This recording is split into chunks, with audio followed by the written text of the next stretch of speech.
Na maibalita sa SMNI News, ang umano'y pahirapang pag-access sa healthcare program ng gobyerno, nagkaroon ng lakas ng loob ang mga residente sa bayan ng Plaridel sa Misamis Occidental na isumbong ang tila hindi tamang pamamahagi ng ayuda sa kanilang lugar. Ito ang kinumpirma ng dating mambabatas sa unang distrito ng Misamis Occidental at ngayon mayoral candidate na si Engineer Diego T. sa naging panayam ng SMNI News. Anya, ang iba sa kanila ay natatakot lumantad pero handaan niya silang magbigay ng sinumpaang salaysay patungkol sa kung ano ang mga nangyayari sa kanilang mga komunidad, lalo na ngayong nalalapit na ang halalan. Although they are afraid to speak in front of the camera, takot silang baka balikan. Kaya kung pwede daw, ako lang magsalita in their behalf. Tapos willing nga sila mag-issue ng affidavit kung kinakailangan. Meron sila binigay sa akin ng mga simula ng panluloko sa actual na nangyayari. So, isa-isa nilang dinitalye. They told me the details of how the procedure sa pagbigay ng ayuda, and then yung pag-shading, yung ginagawa nilang perfect shading daw. Isa sa mga nakasama sa sinasabing shading ay si Aling Gloria. Hindi niya tunay na pangalan.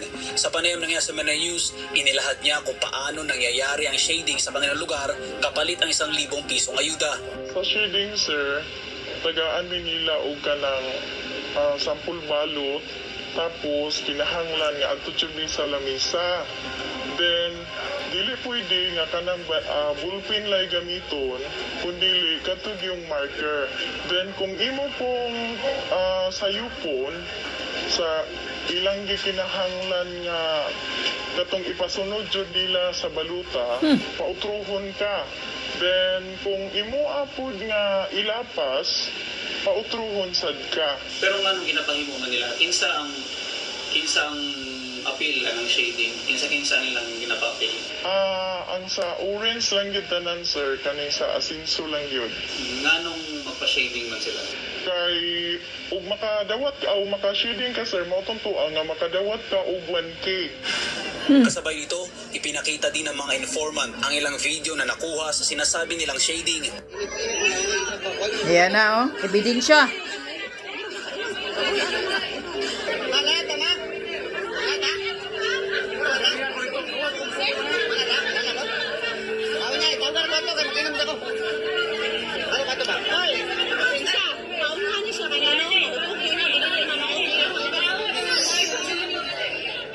Ang nasabing advanced shading ng mga balota ay hindi lang nangyari sa bayan ng Plaridel, kundi maging sa karating bayan nito sa Jimenez, Misamis Occidental. Ito din ang sumbong ng ilang netizen mula sa comment section. Pero kung sa bayan ng Plaridel at Jimenez, tricky, piso lang ang bigayan, sa ibang bayan o mano ay mas malaki pa ang ibinibigay.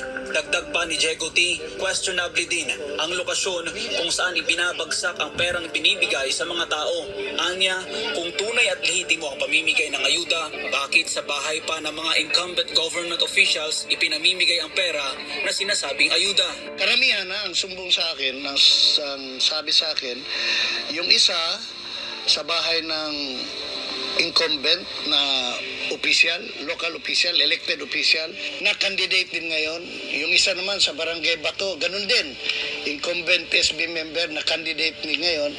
Yung isa naman nagsumbong sa amin, Barangay Panalsalan, doon naman sa bahay ng incumbent Kagawad. So, ang pinagtataka ko lang, kung ayuda yan, kung pinapirma sila, bakit sa bahay ng mga elected or candidate officials, no? Tapos, bakit 1,000 lang? Dahil sa talamak na korupsyon at walang pakundangan na paglustay sa pera ng taong bayan, hindi tuloy makapaniwala ang dating mambabatas. Dahil sa kanilang panahon noong 18th Congress, namigay lang sila ng ayuda noong panahon ng pandemya. Pero ngayon, kahit hindi mga kwalipikadong tumanggap ng ayuda, ay nabibigyan. Siguro buong Pilipinas kaya to, pinupolitika ang pera ng gobyerno. Hindi namin ginawa yan dati. Noong 18th Congress, namigay lang kami ng ayuda during COVID pandemic. AX ang binigay namin. Ngayon, ayuda kahit sino, kahit walang kailangan. Kaya nga, pira natin. Niluluko lang tayo.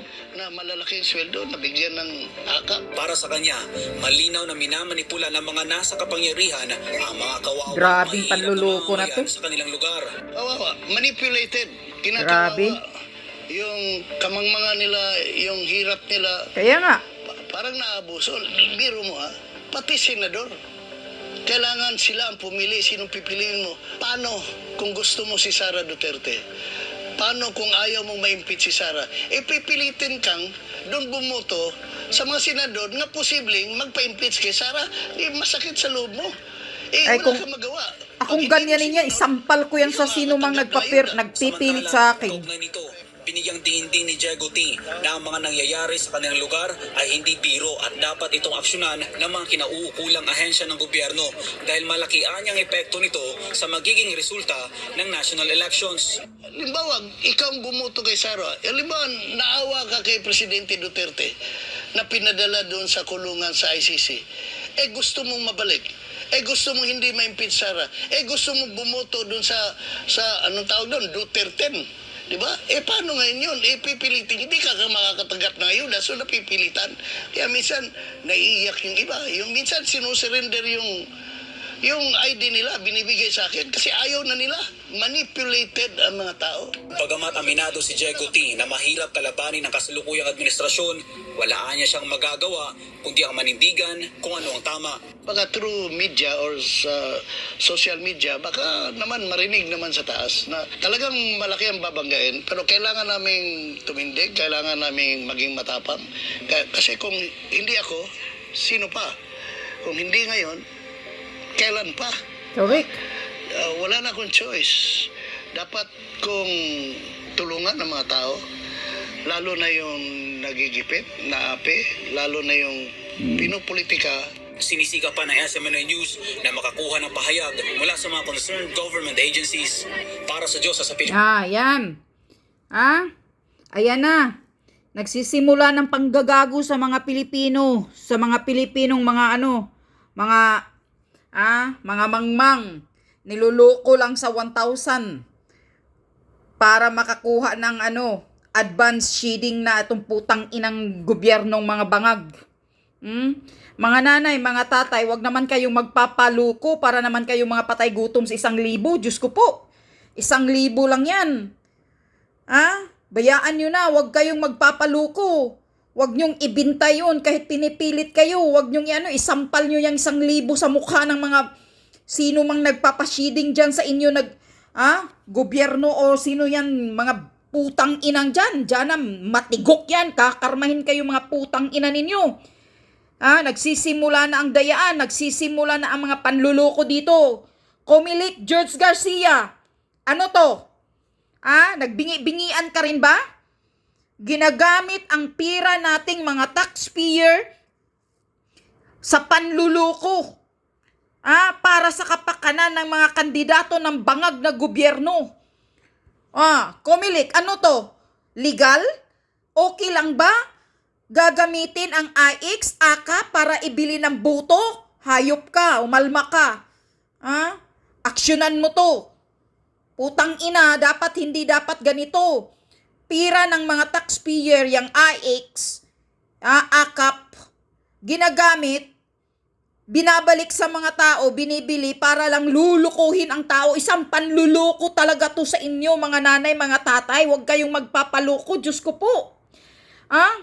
Wala na pong mapupuntahan itong bansa natin pag ganyan kayo. Nakapanggigil kayo. Tangina. Kunin nyo yung pera. Kung hindi kayo bibigyan ng pera, huwag na kayong magpapakaano dyan. 1,000 lang yan. Kikitain din ninyo yan. Kaysa maibibinta niyo yung buto ninyo sa 1,000, kapalit ng 1,000. Ay, nako, putang ina to. Wala na talaga tong gobyernong putang inang abusado talaga ito. Niluloko lang kayo. Pira natin yan. Comelec George Garcia. Tang ina ka. Aksyonan mo to.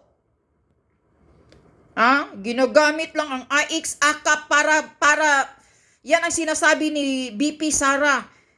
Legal na ngayon ang pambibili ng boto. Ginagamit AKAP, IX, kapalit ng boto.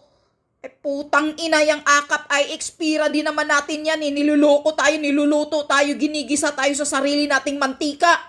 Putang ina, ano naman kayo, tumindig naman kayo mga taong bayan.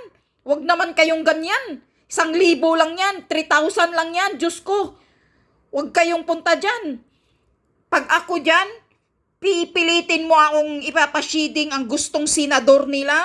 Isasampal ko yung papel at yung pira mo, palamon ko sa'yo, putang ina ka. Papalamon nyo sa sino mang nagbibigay sa inyo dyan. Yawa na to. Simula na tong lukuhan na to eh. Nakapanggigil. Dito lang tayo makapaghiganti sa putang inang abusadong walang kwintang gobyernong mga bangag. Tapos magpapaluko pa kayo kapalit ng 1,000. Huwag niyong gagawin yan. Huwag kayong pupunta doon. 1,000 lang yan. Diyos ko po. Hindi kayo mabubuhay ng isang araw ng 1,000 na yan. Ipagbintan nyo yung buto ninyo sa 1,000, sila na i-enjoy ng bilyon-bilyon na pagnanakaw. Kayo 1,000? Mag-isip-isip naman kayo ng matino. Diyos ko po, huwag niyong dadagsain yung 1,000 na yan. Ay, yan nga din eh. Kung bakit yan din ang malaking problema sa mga Pilipinong ganito eh. Kung bakit hindi mahinto-hinto itong mga pang-aabuso ng gobyernong magnanakaw. Dahil kayo din. Atat na atat kayong makakuha ng 1,000. Kayo din ang gumagawa ng kamalian eh.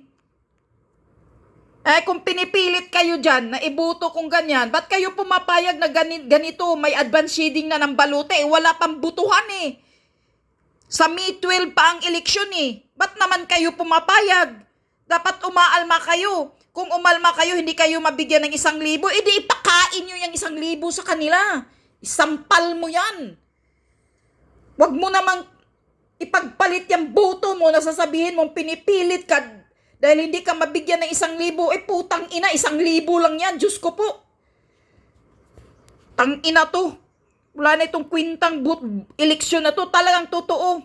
Ang sinasabi ni Atty. Glenn Chong. Talagang hanggang nandyan yan si Garcia na yan, hindi mawawala ang dayaan. Dadayain talaga nila itong eleksyon na to. Dahil alam na alam nila na malakas ang mga Duterte. Tangina to. Nakapanggigil to, George Garcia. Aksyonan mo to, George Garcia. Huwag kang pumayag, magsunod-sunuran, himod-puwit ka sa mga putang inang gobyernong na to. Na ginagamit ang AX-AK para mabibili ng boto ng mga tao. Niluluko nila.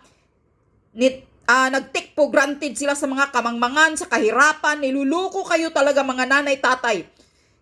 Tinitik advantage yung kahirapan ninyo sa 1,000. Ay, putang inang 1,000 na yan. Pag ako'y andyan na 1,000, gutay-gutayin ko, ipapalamon ko sa mga sinong namimigay ng 1,000 na yan. Sampal ko sa mukha ng putang ina na yan. Pira din natin yan. Pira natin yan mga taxpayer. Niluluko kayo.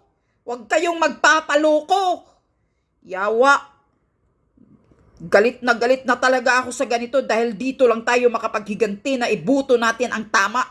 Tapos lulukuhin ka pa. Mga putang ina. Yawa, kailan pa kayo't matigok. Ngayawa kayo. Sana mga tigok kayo.